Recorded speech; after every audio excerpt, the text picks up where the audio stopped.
This mic. They should. Rashana, can you hear me? Yeah, they hear you. But when the presser shuts it, mic check. Yes.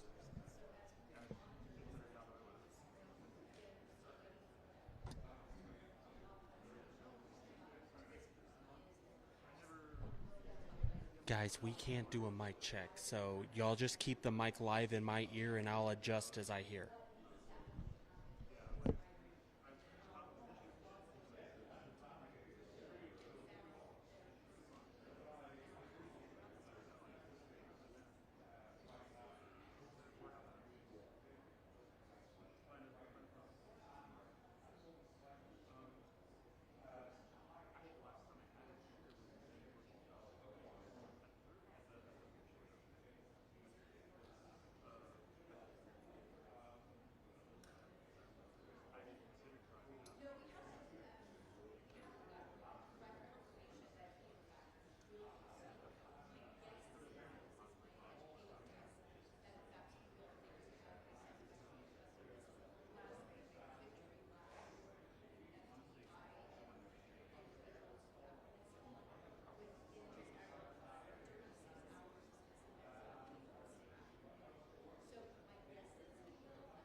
Check 1, 2.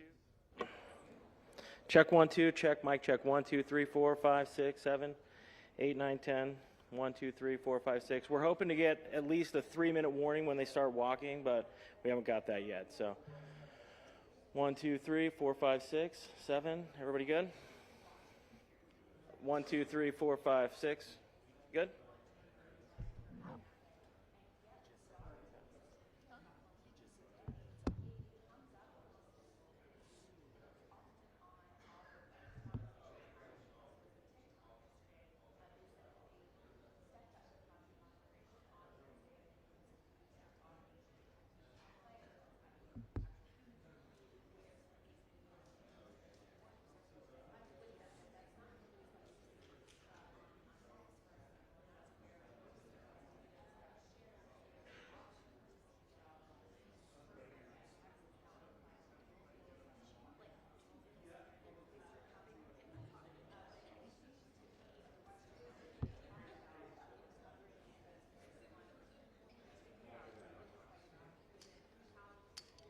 You're right.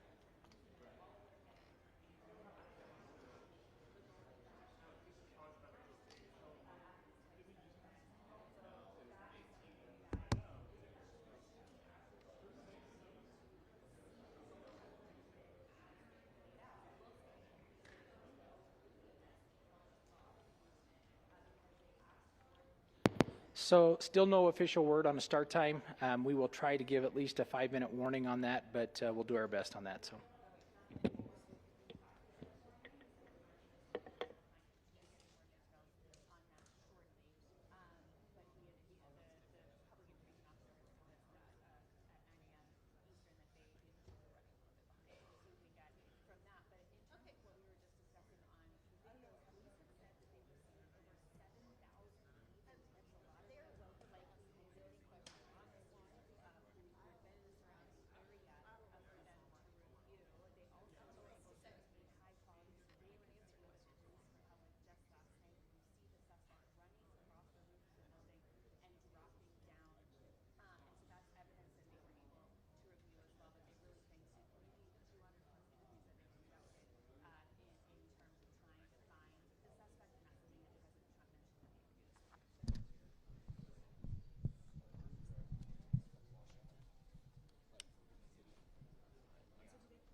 I'm okay. I'm okay.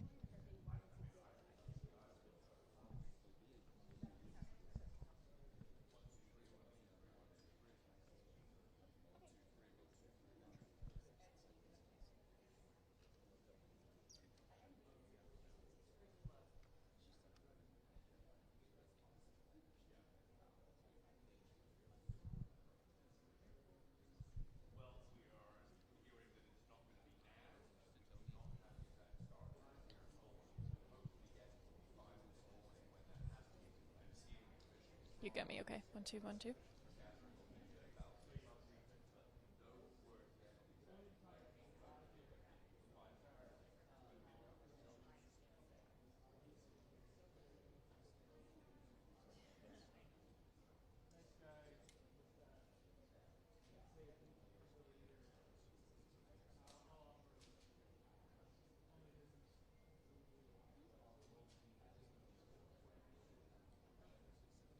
Yeah, that's exactly right. So obviously we know this was originally scheduled to begin at 7. It was pushed to 7:30, and then again we just got an additional update from actually the Utah Highway Patrol Public Information Officer, Lieutenant Cameron Roden. He said that they are running a little bit behind, could be a couple more minutes, but he's not entirely sure on the start time here. Now, obviously here in this area, it's been circulating between the different news agencies here, just that information that we just relayed to you regarding the potential identity of this suspect, and of course that they have been found. Expected to speak at this press conference, though, in just a couple minutes is Governor Spencer Cox, the FBI Director Kash Patel, Bo Mason, who is actually the Commissioner of the Utah Department of Public Safety, and FBI Special Agent in Charge Robert Boyles. And so, of course, we're just tracking the process here right now. Again, this has been delayed, but tension seems to be growing here a little bit. Everybody wants to have these answers. So, of course, as soon as we get that confirmed information, we'll be relaying it to you guys here on air and online at KUTV.com. We'll be bringing it to you live. But again, no official word on what time we're actually supposed to start here. Ron, Mary.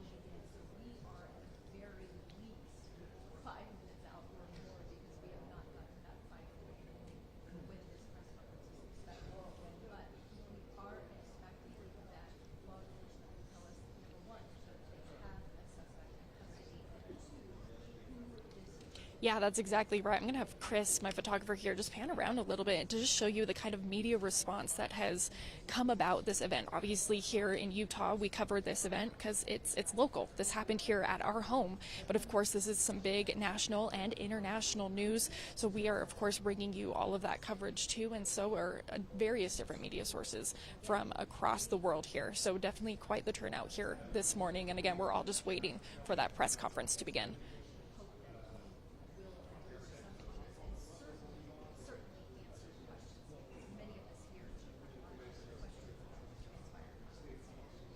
I have seen slightly, and it's been rumored around here in this area that St. George possibly may have been the area, or somewhere across the border near the edge of Utah, somewhere around St. George. That's kind of been what's been speculated right now. But again, no official word from authorities on where he was found or located, but it's supposedly somewhere potentially in southern Utah or across the border down south.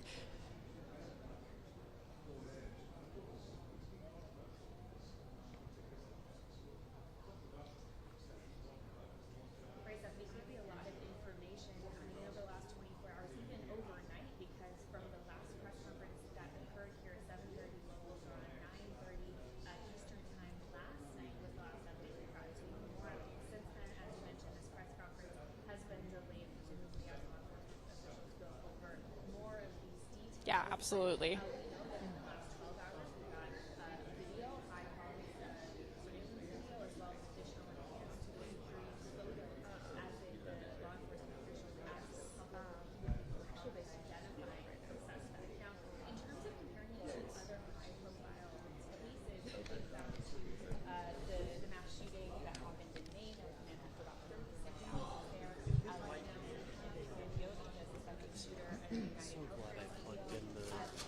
So glad I plugged in the live view.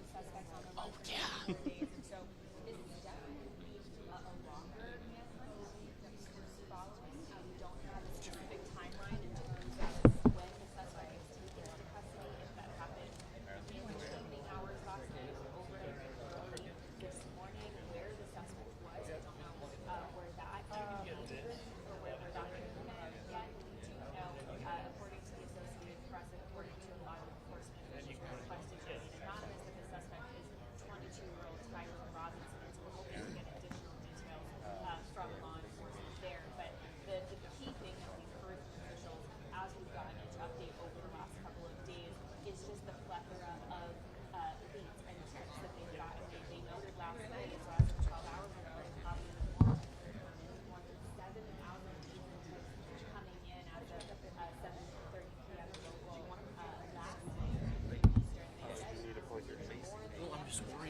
Oh, mine was at like 40. I didn't bring a longer cable, so I'm like, Yep.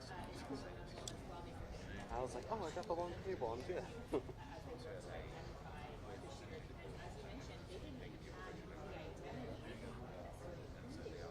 because my normal short cable went out. I would have brought another cable. I got two cables.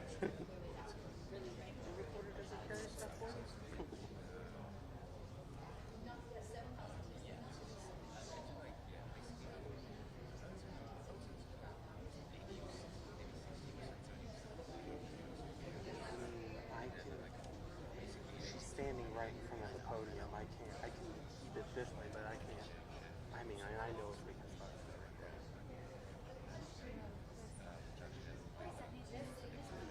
We can't move her else we're not squeezing our spot.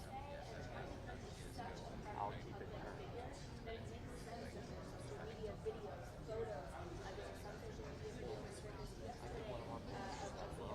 Strapped till the press conference starts. It's like, really?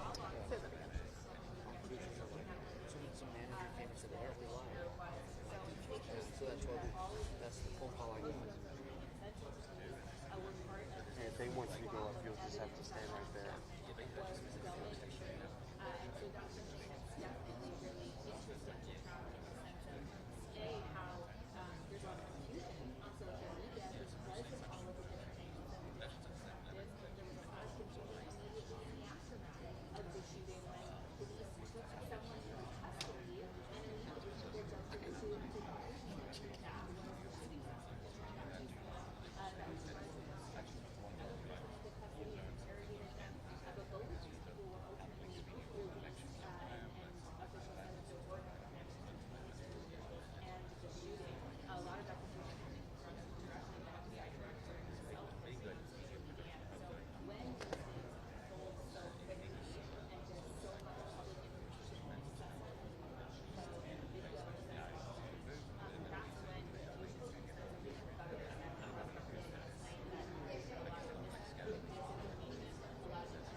Check 1 2. Mic check 1 2 3 4 5 6 7 8 9 10.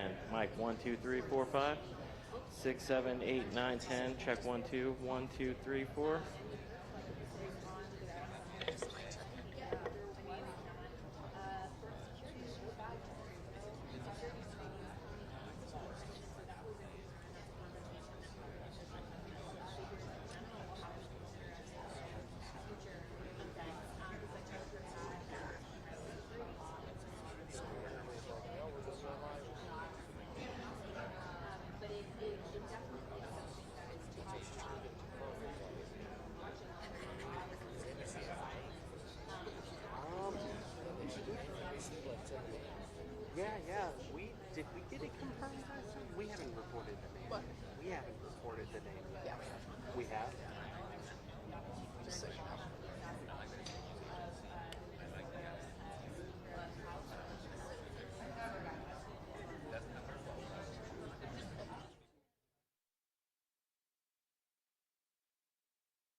Okay, can you hear me now? Okay, there we go. Sorry, things are very fluid this morning, obviously, with this new information coming in, and obviously we're here just waiting for this press conference to officially begin. But again, no official word on a start time yet. We were originally supposed to start at 7, pushed to 7:30, and of course now it is 7:52, so we're nearing 8 o'clock now. But again, we've had a lot of new information start being pushed out by the Associated Press about the apparent identity of the individual and the suspect here. So of course there's a lot of new information coming out, and I'm sure the officials who are going to be speaking with us, which include Governor Spencer Cox and the FBI, are going over this information here and making sure that they have all of that verified for us before they share it publicly. But very much a very fluid situation out here this morning, especially as we're waiting for that information. I do see several law enforcement officers here in the area as well. They're just sitting around at this point, so I think everybody is waiting right now for this press conference to begin.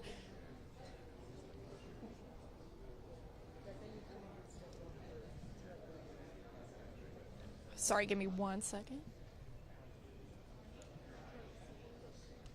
It seems like something may be beginning.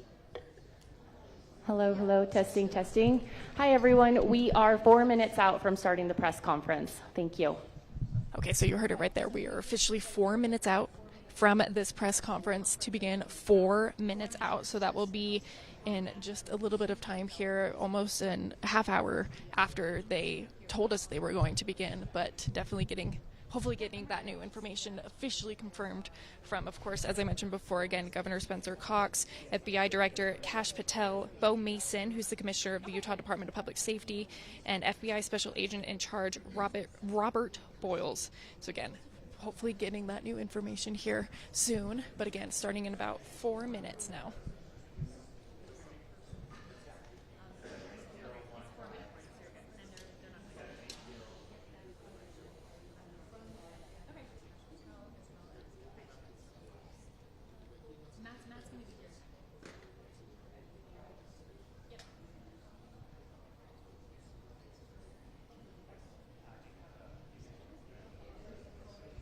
Yeah, that's exactly right. As much as we see and also we see what is posted online and what other sources say, it is very, very important for the integrity of our reporting to make sure we have those verified sources. So while we are saying this information, we do want to make it very clear that we have not had this confirmed from anybody here at this press conference here. This has all just been speculation being posted online at this point. But again, we're hoping to get that confirmed information and bring it to you guys here live.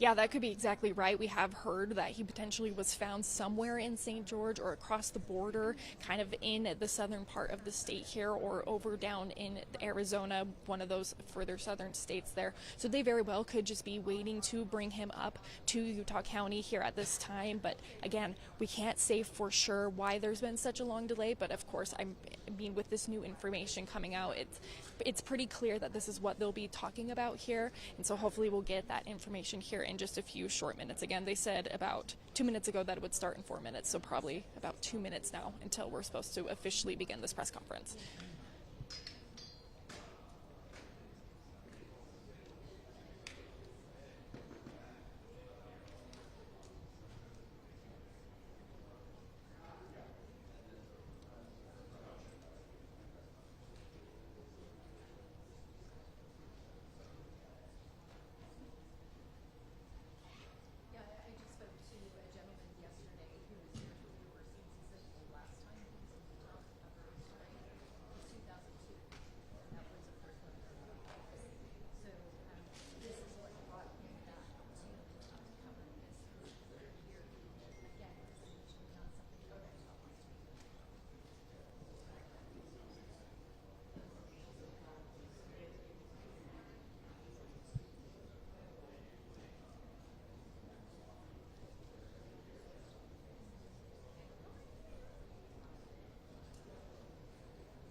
Yeah, absolutely. The entire campus is closed off right now. Obviously, we are inside a building right now, so they've opened up this section for media to come in for this press conference here. I just had my photographer, Chris, walk down the hallway a little bit to see if he can see any of the officials coming. It seems like everybody is gearing up. Again, there's a couple, looks like FBI agents and Department of Public Safety officers here also waiting for this press conference to begin. So it should begin just any moment now. Again, we're about half hour late from the new start time. They told us, they originally told us 7, moved it to 7:30, and now have pushed it. Now this past, we're 2 minutes almost till 8 at this point here. But I think this also goes to show just how fluid an investigation can be. Obviously, we all want to have these answers. We all want to know what exactly took place here, but sometimes we don't have those facts right away, and it does take a couple days and potentially weeks and months to truly fully understand the scope of this investigation. And they've done hard work over the past several days to bring these answers to us, and hopefully we'll be able to get those confirmation or confirmed details here shortly. Again, possibly the identity of the shooter, where he was found, where he's currently at, and what steps they're going to be taking moving forward.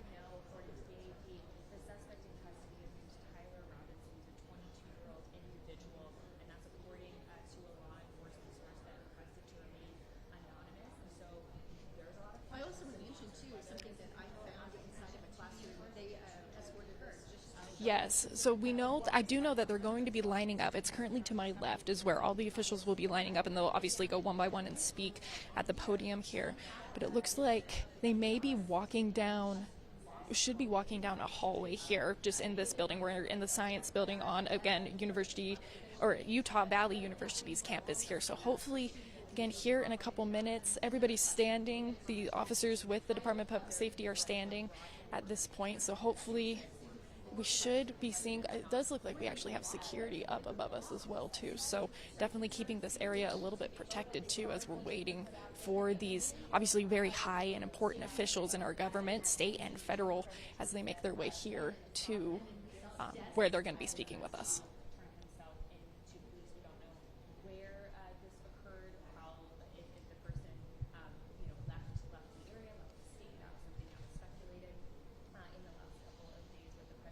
Yeah, this morning a lot more sections were taped off with crime scene tape compared to yesterday.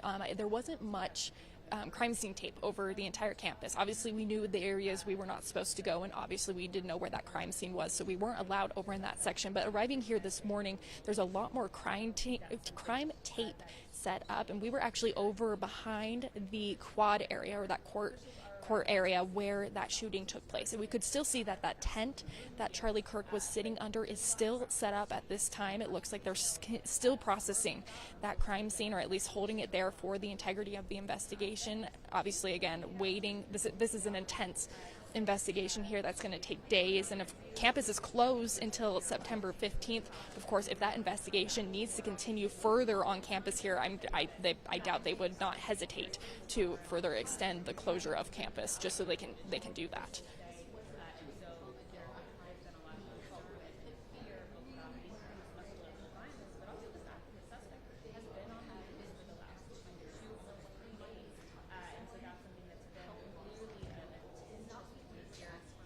Yeah, I got you.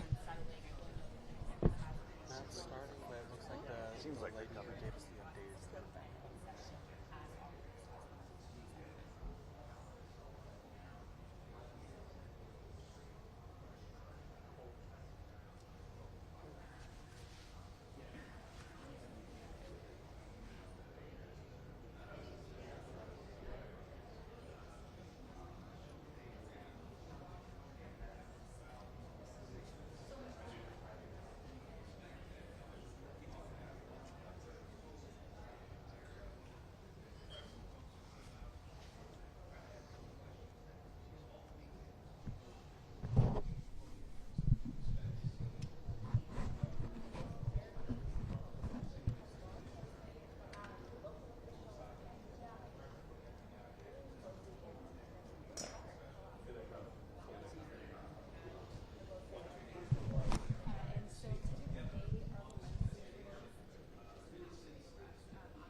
Yeah, good morning. It looks like we just had some officials potentially walk in here. Lieutenant Cameron Roden with Utah Highway Patrol, who's been the media coordinator for most of this, is also back here in this room. It seems like potentially some officials may be walking down the hallway now. I can see a couple of photographers running and taking some photos. So I think we are just about ready to get started here. Again, speaking today includes Governor Spencer Cox and a couple other officials. We have one from the Department of Public Safety located here in Utah, and it looks like they are coming. So I'm going to step out of the way here and allow Chris, my photographer here, to kind of pan around and show you as these officials make their way here and begin this press conference.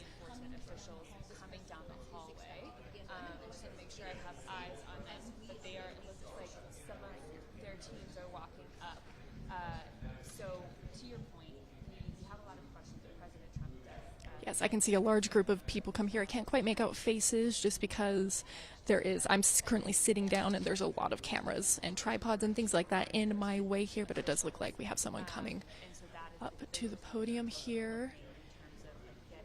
Oh, I can see Governor Spencer Cox as well here. So yes, we are just about to get started. Good morning, ladies and gentlemen. At today's press conference, we will hear from Governor Cox, FBI Director Kash Patel, and Sheriff Mike Smith. We also have with us Utah DPS Commissioner Bo Mason, Lieutenant Governor Deidre Henderson, FBI Special Agent in Charge Robert Bowles, and local and federal law enforcement partners. Following the remarks today, Governor Cox, Director Patel, and Commissioner Mason will take questions. Thank you.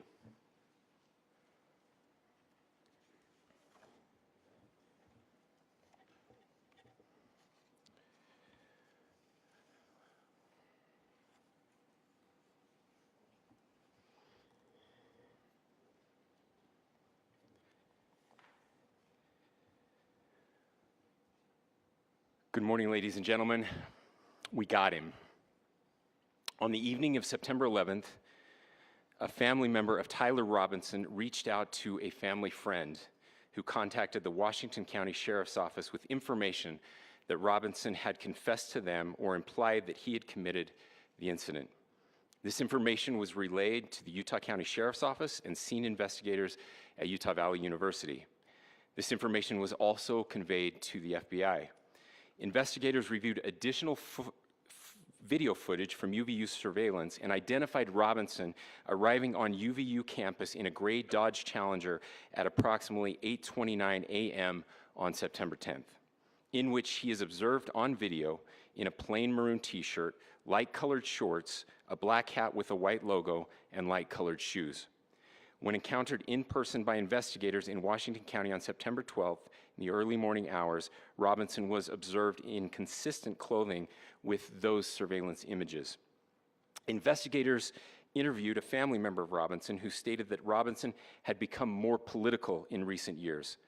The family member referenced a recent incident in which Robinson came to dinner prior to September 10th, and in the conversation with another family member, Robinson mentioned Charlie Kirk was coming to UVU.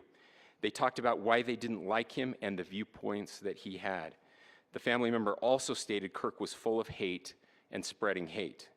The family member also confirmed Robinson had a gray Dodge Challenger. Investigators identified an individual as the roommate of Robinson. Investigators interviewed that roommate, who stated that his roommate, referring to Robinson, made a joke on Discord. Investigators asked if he would show them the messages on Discord. He opened it and showed several messages to investigators and allowed investigators to take photos of the screen as each message was shown by Robinson's roommate. These photos consisted of various messages, including content of messages between the phone contact named Tyler with an emoji icon and Robinson's roommate's device. The content of these messages included messages affiliated with the contact Tyler, stating a need to retrieve a rifle from a drop point, leaving the rifle in a bush, messages related to visually watching the area where a rifle was left, and a message referring to having left the rifle wrapped in a towel. The messages also refer to engraving bullets and a mention of a scope and the rifle being unique. Messages from the contact, Tyler, also mentioned that he had changed outfits. I know there's been speculation as well as to the writing on those casings, those bullet casings, and I believe we have that as well. And I will share that with you now. So the area north of Campus Drive Road where the suspect crossed over, you saw some of that in the video that we released last night, consists of a grassy area with trees on the edge of the UVU campus. Investigators discovered a bolt-action rifle wrapped in a dark-colored towel. The rifle was determined to be a Mauser Model 98 30-06 caliber bolt-action rifle. The rifle had a scope mounted on top of it. Investigators noted inscriptions that had been engraved on casings found with the rifle.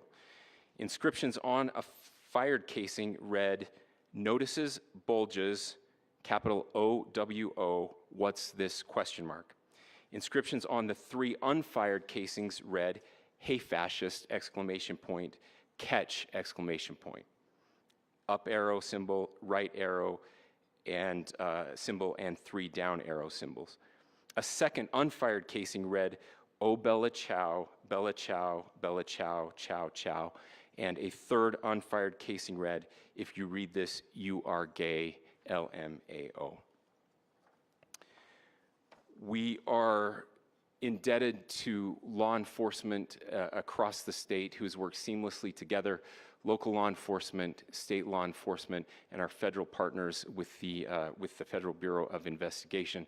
We're grateful for everyone who worked together in such a short amount of time to find this person and to bring justice. I want to thank the public who has been so engaged, reviewing videos, helping us with sending in tips, and helping us get to this point. I want to thank the family members of Tyler Robinson who did the right thing in this case and were able to bring him into to law enforcement as well.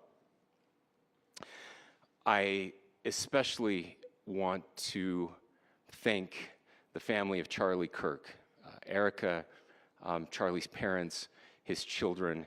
I want us to be thinking of them as we bring justice in this case. They will be involved in that justice. We will be working very closely with them as we move through this process as well. This is a very sad day for our country, a terrible day for the state of Utah, but I'm grateful that at this moment we have an opportunity to bring closure to this very dark chapter in our nation's history. With that, I will now turn the microphone over to the Director of the FBI, Kash Patel. Thank you, Governor. This is what happens when you let good cops be cops. The FBI and our partners are proud to stand here today together to bring justice to the family of Charlie Kirk and honor his memory. I want to express my deep gratitude to President Trump, the Vice President, and the entire White House who have been so incredibly supportive with both resources and just personally to the FBI as a team. They had our backs the entire way, and I just want to express my gratitude for giving us the resources we need to operate in this space to bring this sort of justice at this sort of speed. In 33 hours, we have made historic progress for Charlie. Governor Cox, our partnership has been absolutely incredible these last few days. Our partnership will endure. Your state and local partners, your sheriffs, your DPS community has been unbelievably impressive in the hardest of times. And a case like this cannot be solved, cannot be brought without partnering with your state and local authorities. The FBI has a certain role to play, and we will play that role, and we will lead out for the federal government. But Governor Cox, we are so grateful for your state partnership that led out on this investigation. A little bit of the timeline. Charlie was shot at 12:23 p.m. on Wednesday. The first FBI agents arrived on scene in 16 minutes with chiefs of police at 12:39 and secured the scene. The FBI immediately launched fixed-wing assets. We utilized these assets to transport personnel, specialty technicians, hostage rescue teams. We also utilize these assets to go back and forth from the East Coast and here in Utah to transport forensic evidence and other evidence that will be analyzed and is being analyzed at our FBI laboratories in Quantico and other laboratories, including the ATF. At my direction, the FBI released the first set of FBI photos of the suspect at 10 a.m. local time on 9/11. Then, shortly thereafter, the FBI reward of $100,000 was released at 10:45 a.m. local. Myself and Deputy Director Bongino arrived on the scene at approximately 5:30 p.m. on 9/11. The governor led a press conference last night at approximately 8 p.m., where at my direction, the FBI released a never-before-seen video of the suspect. We also released new images to the public of the suspect. And just last night, the suspect was taken into custody at 10 p.m. local time. In less than 36 hours, 33 to be precise, thanks to the full weight of the federal government and leading out with the partners here in the state of Utah and Governor Cox, the suspect was apprehended in a historic time period. And I want to highlight what Governor Cox said. This would not have been possible without you, the media, and you, the public. That's why we went so public, so fast, and we're so transparent, and we're committed to that transparency. The crime scene, just a little bit there. It is a large crime scene. State and local authorities, along with federal authorities, processed that crime scene quickly. And I even had the ability to walk through that crime scene and walk through the steps the suspect took to learn more about what was needed and what resources we needed to bear to create a full picture for the FBI and leadership back in Washington. Furthermore, thankfully to state and local partners, forensic evidence has been seized and continues to be garnered.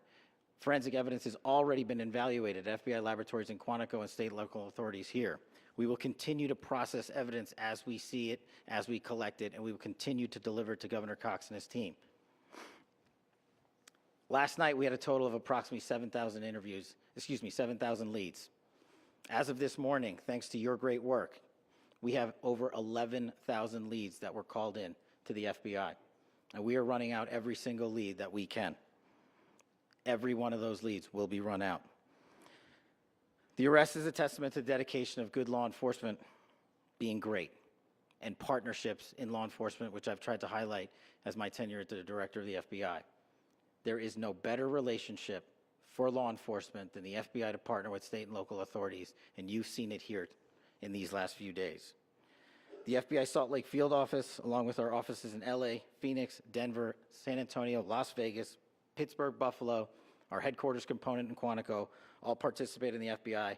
I want to express my deep gratitude to the employees of the FBI, the men and women, the evidence response team tacticians, the special operators, the agents, the support staff. You have done monumental work in historic time when the public, who had a right to demand such an expeditious solving of an investigation, the FBI answered that call diligently, critically important to our nation, and we delivered. And I'm proud to be their leader, and I'm proud to be the director of the FBI. This is very much an ongoing investigation, as the governor said, and we will continue to work with state and local authorities to develop the investigation, to provide them the evidence they need for their ongoing prosecutions, and we will be here to answer every call they absolutely have, as long as it takes, for as long as we need to find and apprehend whatever suspects were involved in this crime. Lastly, to my friend Charlie Kirk, rest now, brother. We have the watch, and I'll see you in Valhalla.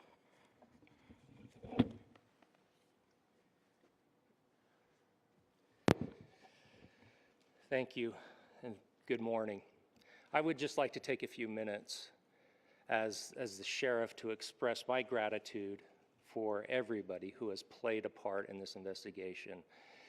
As you know, it's been a vast, a complicated, and a very, very fast-paced investigation. You're looking at people standing up here who are running on, if they got an hour's sleep in the last couple of days, they're probably lucky. It has been very taxing. It has been so impressive, speaking on behalf of the local law enforcement, to see the cooperation that we've seen in this type of case. Across the state, sheriffs, chiefs, our state partners have stepped up and have come to the call on anything that we needed. Our county chiefs have been phenomenal. Our Utah County Attorney, Jeff Gray, who's standing up here with us, has been phenomenal in leading us through this investigation. I would like to thank the federal government for their resources, their assets. Our local team here, our FBI team, has been extraordinary in helping us work through this and bring this person to justice.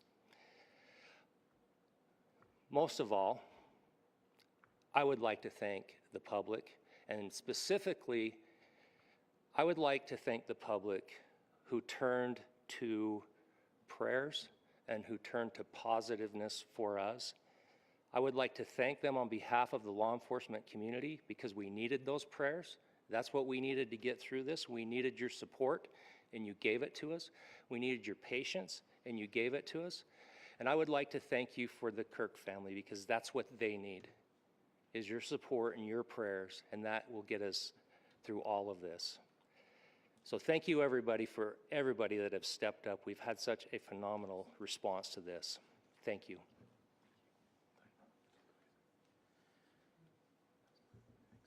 I also want to give a special thanks to the Attorney General and the Department of Justice. Their unwavering support and their commitment to justice is shown true here. And without AG Bondi and Deputy Attorney General Todd Blanche and the resources they brought to bear, we would not have been able to complete our mission. And I just want to say special thanks. It's an honor to be a part of the Department of Justice. Thank you again to our incredible law enforcement team who has worked so hard. Sheriff, I got a solid 90 minutes last night, so I'm probably the most well-rested person up here. Ladies and gentlemen, I get the microphone, so I hope you'll permit me a moment just to share a few more thoughts about where we are and how we got here and maybe a little bit of where we go from here. I don't want to get too preachy, but I think it's important that we, with eyes wide open, understand what's happening in our country today. I've heard people say, well, why are we so invested in this? There's violence happening all across our country, and violence is tragic everywhere, and every life taken is a child of God who deserves our love and respect and dignity. This is certainly about the tragic death, political assassination of Charlie Kirk.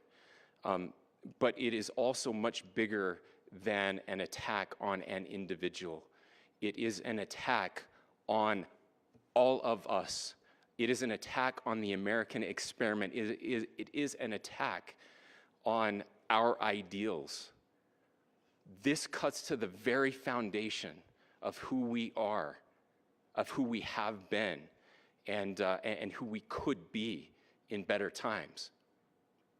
Political violence is different than any other type of violence for lots of different reasons. One, because in the very act that Charlie championed of expression, that freedom of expression that is enshrined in our founding documents, in having his life taken in that very act, makes it more difficult for people to feel like they can share their ideas, that they can speak freely. We will never be able to solve all the other problems, including the violence problems that people are worried about, if we can't have a clash of ideas safely and securely. Even, especially those ideas with which you disagree. That's why this matters so much. Over the last 48 hours, I have been as angry as I have ever been, as sad as I have ever been. And it was, as anger pushed me to the brink, it was actually Charlie's words that pulled me back. I'd like to share some of those. And specifically right now, if I could, I need to talk to the young people in our state, in my state. and all across the country.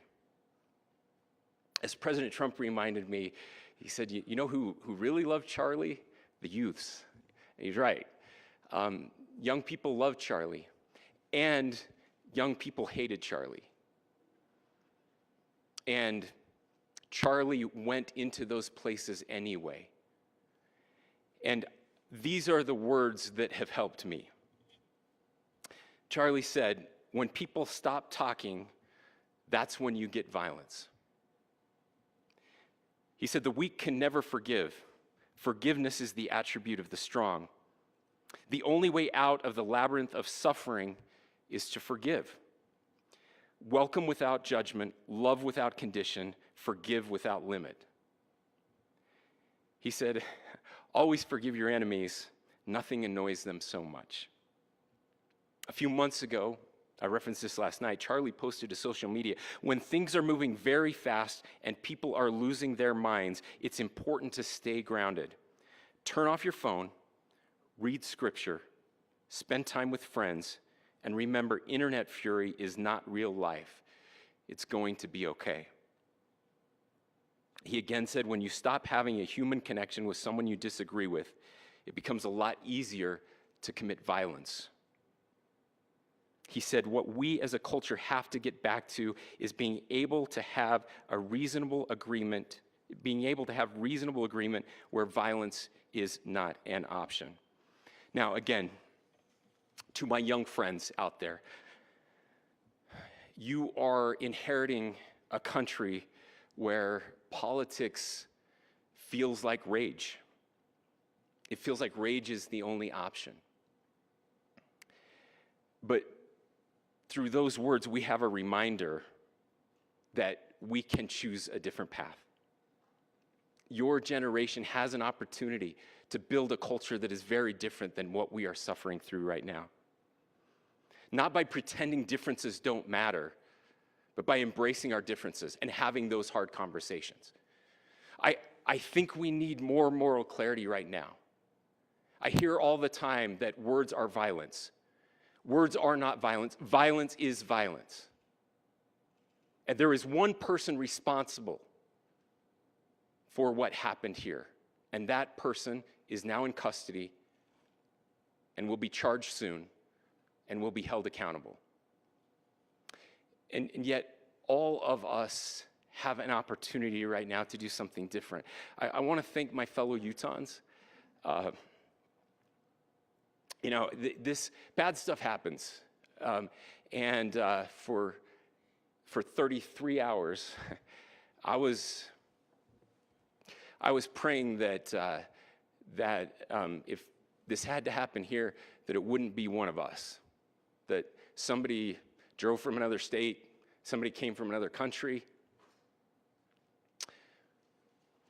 Sadly, that prayer was not answered the way I had hoped for, just because I thought it would make it easier on us if we could just say, hey, we don't do that here. And indeed, Utah is a special place. We lead the nation in charitable giving. We lead the nation in service every year. But it did happen here. And it was one of us. But I want you to look at how Utahns reacted the last 2 nights. There was no rioting. There was no looting. There were no cars set on fire. There was no violence. There were vigils and prayers and people coming together to share the humanity.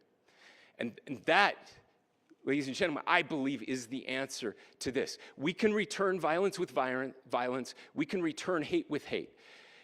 And that's the problem with political violence, is it metastasizes. Because we can always point the finger at the other side. And at some point, we have to find an off-ramp, or it's going to get much, much worse. But see, these are choices that we can make. History will dictate if this is a turning point for our country. But every single one of us gets to choose right now if this is a turning point for us. We get to make decisions. We have our agency. And I desperately call on every American, Republican, Democrat, liberal, progressive, conservative, MAGA, all of us to please, please, please follow what Charlie taught me. I'll just conclude with with words I share often from a friend and author, Yuval Levin, who was asked if he was optimistic about our country, and he said, "I'm not optimistic." He said, "I hate optimism." Like, that sounds bad. But he said, optimism is a vice. It's this idea that good things are just going to happen. And he said, in the history of the world, good things have never just happened. He says, I'm not optimistic, but I am hopeful. And hope is the virtue that sits between the vices of optimism and pessimism. Hope is the idea that good things are going to happen because we can make them so. I still believe in our country, and I know Charlie Kirk believed in our country.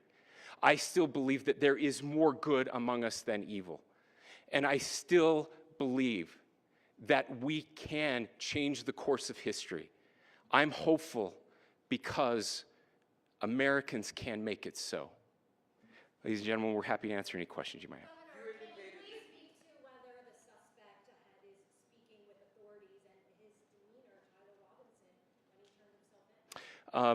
I cannot speak to that right now.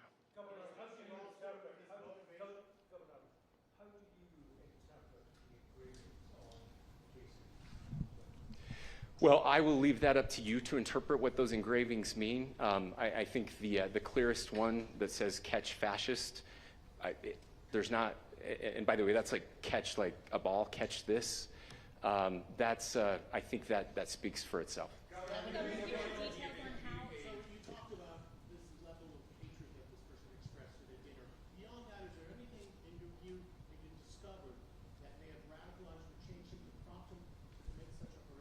There's nothing more that we can share at this time. Governor.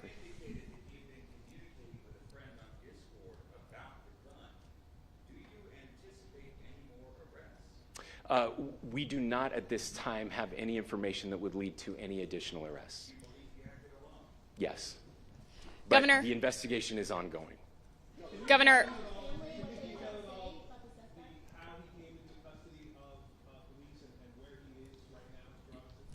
Yes, so right now, Mr. Robinson has been booked into the Utah County Jail.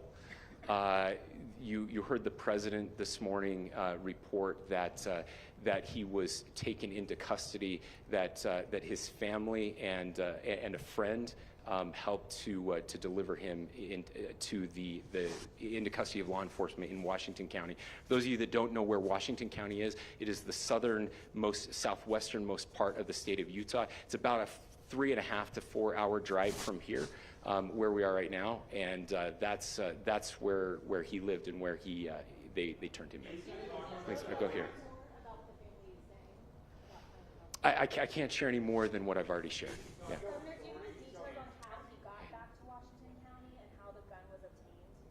So how we obtained the gun? The gun was found here. So I don't have much more details on that. We do know that he drove. We had his car here on campus, and then we had his car going south back to the St. George. It's actually the city of Washington in Washington County.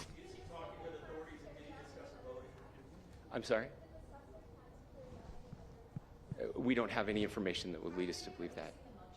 Yes, in fact, it was just released. Yes. I can't answer that right now. Yeah, thank you. Over here.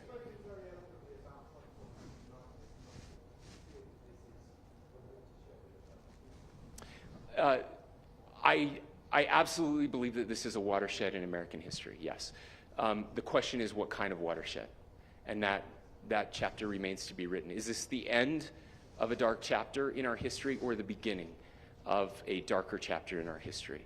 Look, I mean, if you look at true political assassinations in this country of someone of this stature, this feels a lot like the late 60s, and having one so gruesomely displayed on camera in all of our hands and in all of our pockets.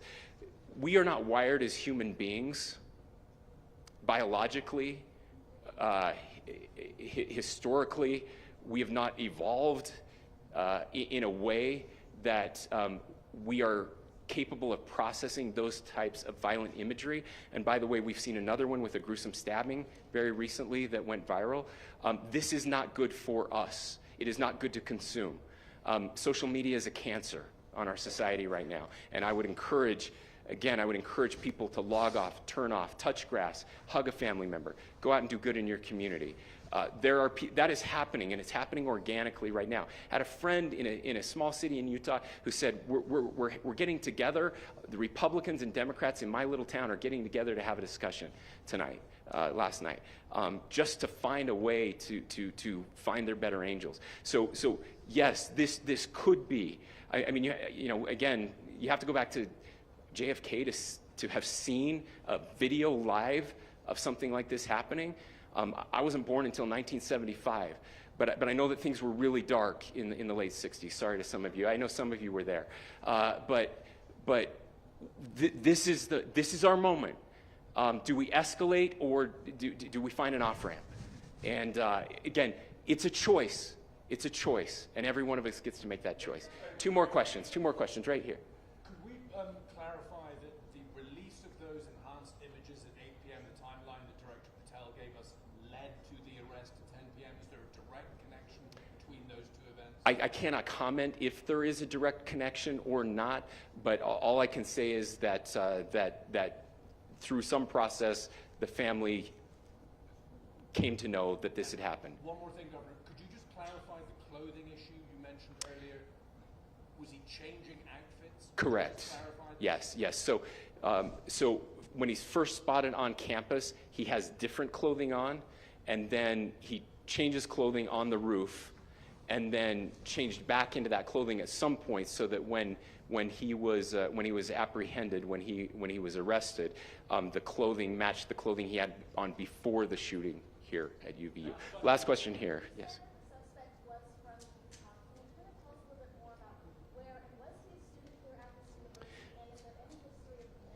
Yeah. So I don't have any information on the mental illness part. He was not a student here at UVU. He was living and had lived for a long time with his family in Washington County, in the southernmost part of our state.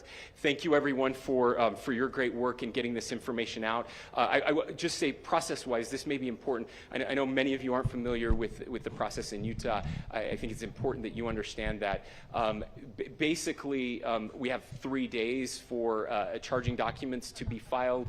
A CI will be filed. We'll have more information then, more detailed information as those charging documents are filed in preparation for a preliminary hearing. So 3 days. So we would anticipate then that early next week those charging documents will be filed. We will obviously be working. The county attorney will be working very closely with Mr. Kirk's family as those documents and decisions are prepared and made. Thanks, everyone.